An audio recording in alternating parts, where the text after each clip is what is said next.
মামনির রান্নাঘরে is village food আপনাদেরকে সবাইকে স্বাগতম। আবারও একটা নতুন রেসিপি নিয়ে চলে এসেছি। আর মাছের সম্পূর্ণ বাটা মশলা একটা রেসিপি।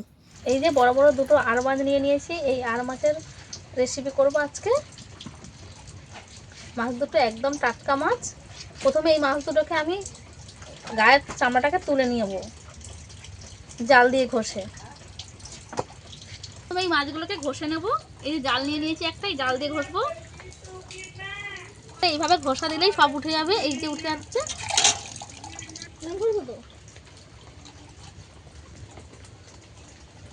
আর চামড়াটা পুরোপুরি উঠে যাচ্ছে। এই চামড়াটা কাটার পরেও তোলা যেতে পারে, কিন্তু কাটার পরে তুলতে একটু সমস্যা হয়, তাই এটাকে আগেই ঘষে তুলে নিলে ভালো হবে। আপনারা যদি এই মাছ রান্না করেন অবশ্যই করে এইভাবে আগে চামড়াটাকে তুলে নিতে হবে ঘষে ঘষে। কানকো পুকুরের মাথার মতন একদম লাল টুকটুক করতেছে। একটা মাছ ঘষে নিয়েছি, আরও একটা মাছ নিয়ে নিয়েছি। এইভাবে ঘষে ঘষে তুলে নিলে পরে আর মাছটা ধুতে কষ্ট হবে না। এই মাছটা টাটকা, তাই উঠতে চাইছে না। যদি অনেক দিনের হয় সেক্ষেত্রে তাড়াতাড়ি উঠে যায় চামড়াটা। আমার মাছটা একদম টাটকা নিয়েছি। মাছের ছালটা সম্পূর্ণ তুলে নিয়েছি। এইভাবে এটারও তুলে নিয়েছি।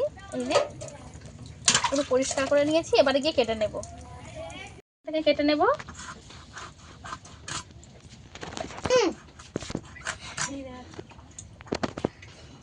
মাছটাকে এখান থেকে কেটে নেব।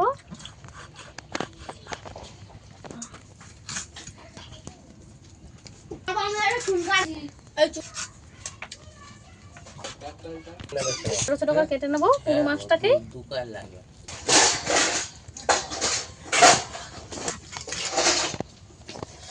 বসানো যায়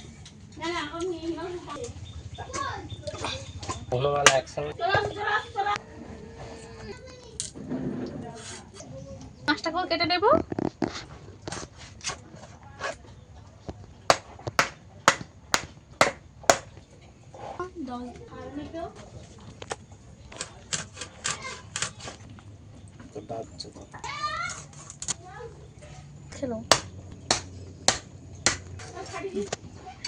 সব মাছ কেটে নিয়েছি। এগুলো মাথা আর এগুলো শুধু মাছ। মাছ ধুয়ে নিয়ে ফিরে আসছি রান্নার কাছে।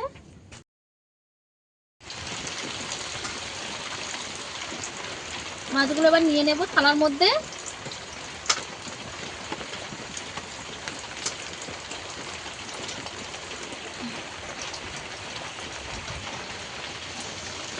এই যে এই মাছগুলো রান্না করব, আর এই মাছগুলো রেখে দেব।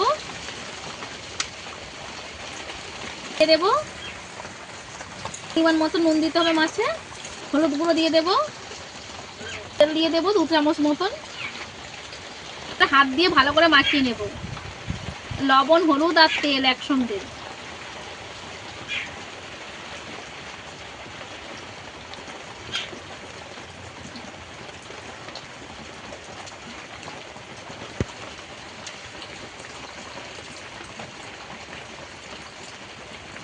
ভালো করে মাছের গায়ে মাখিয়ে নিয়েছি। এবারে খানিকক্ষণ রেখে দেব। তেল দিয়ে দেব। এদিকে তেলটাকে ভালো করে গরম করে নেব। মাছগুলো তেলের মধ্যে দিয়ে দেব।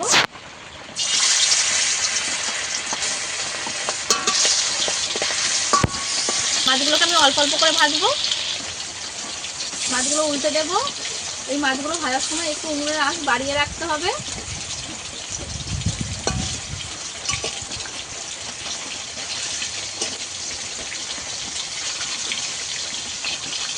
যাতে করে তেলটা একই রকম ভাবে গরম থাকে। মাছগুলোকে উল্টে পাল্টে ভালো করে লাল করে ভেজে নেব একদম। এই আর মাছ যদি আপনারা এই ধরনের ফাঁকা তেলে ভাজতে চান অবশ্যই করে মাছের ছালটা তুলে নেবেন, আর মাছের লবণ মাখানোর সময় তেলটা দিয়ে দেবেন। দিলে আর মাছ ফুটবে না, নাহলে মাছের চামড়া ফাটে আর ঠিক যাবে না। এই যে আমি ভাজছি, একটু ঠিক যায় না। মাছগুলো কত সুন্দরভাবে ভাজা হয়ে গেছে। মাছটা আমি এইভাবে লাল করে ভেজে নিয়েছি, তুলে নেব।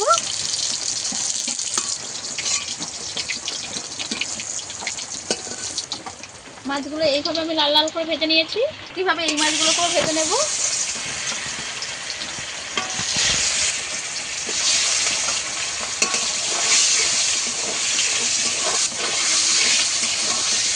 মাছগুলোকে একটু উল্টে পাল্টে ভাজতে দেব।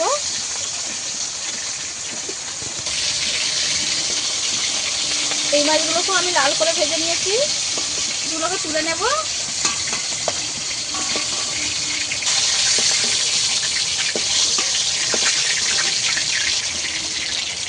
এই বাকি মাছগুলোকেও একইভাবে ভেজে নেব। এই মাছ কটা ভেজে নিলে সব মাছ ভাজা হয়ে যাবে আমার। ভেজে নিয়েছি, তুলে নেব।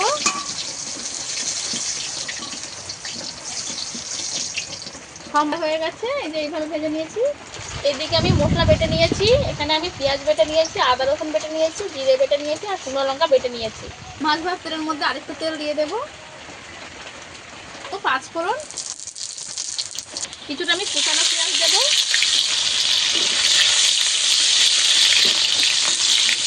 এটাকে আমি একটু লাল করে ভেজে নেবো প্রথমে। ঠিক আমি এইভাবে লাল করে ভেজে নিয়েছি, এবার পেঁয়াজ বাটাটা দিয়ে দেবো।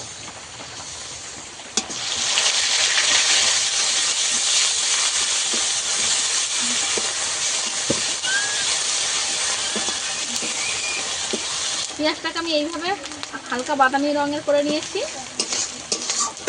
আদা রসুন বাটা দিয়ে দেবো।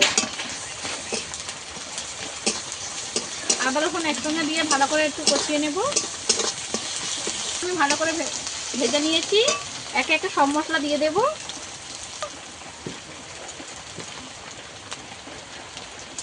1 চামচ ধনে গুঁড়ো দেবো, স্বাদ মতো নুন দেবো, বেটে রাখা গোটা জিরে দিয়ে দেবো, লঙ্কা বাটাটা দিয়ে দেবো। এবার সব কিছু একসঙ্গে ভালো করে একটু কষিয়ে নেব। অল্প একটু জল দেব। এবারে মশলাটাকে ভালো করে কষাতে থাকবো। কষিয়ে নেব। মশলার তেল ছাড়তে শুরু করে দিয়েছে, আর একটু কষিয়ে নেব। ভালো মতো কষানো হয়ে গেছে, মশলা থেকে কাঁচা গন্ধ চলে গেছে। এবারে জল দিয়ে দেব, পরিমাণ মতন জল। পরিমাণ মতন জল দিয়েছি, এবার ঝোলটাকে ভালো করে ফুটিয়ে নেব। দিয়ে দেব।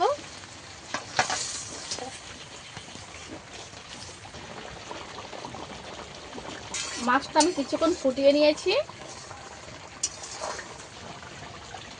মাছের ঝালটা প্রায় রেডি হয়ে গেছে। এবারে গরম মশলা দিয়ে দেবো। গোটা গরম মশলা বেটে নিয়েছি, দিয়ে দিয়েছি।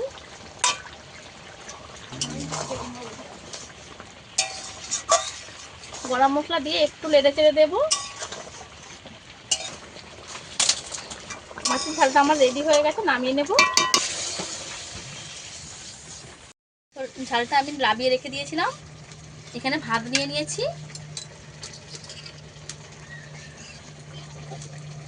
এখান থেকে ভাতের মধ্যে একটু মাছটা দিয়ে দেব, অল্প একটু ঝোলও দিয়ে দেব।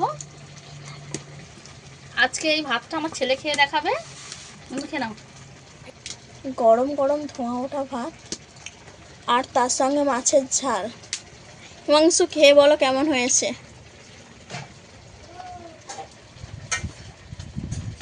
কি হয়েছে? এই মাছ ছাড়িয়েও মাংস তো মাছ ছাড়িয়ে ভাত খায়। চুল গরম, খুবই টেস্ট হয়েছে। এরাও বানিয়ে দেবেন, খেয়ে দেখবেন। মায়ের মতন রান্না করে খেয়ে দেখবেন, দারুণ টেস্ট হয়। গ্রেভি দাও মা একটু।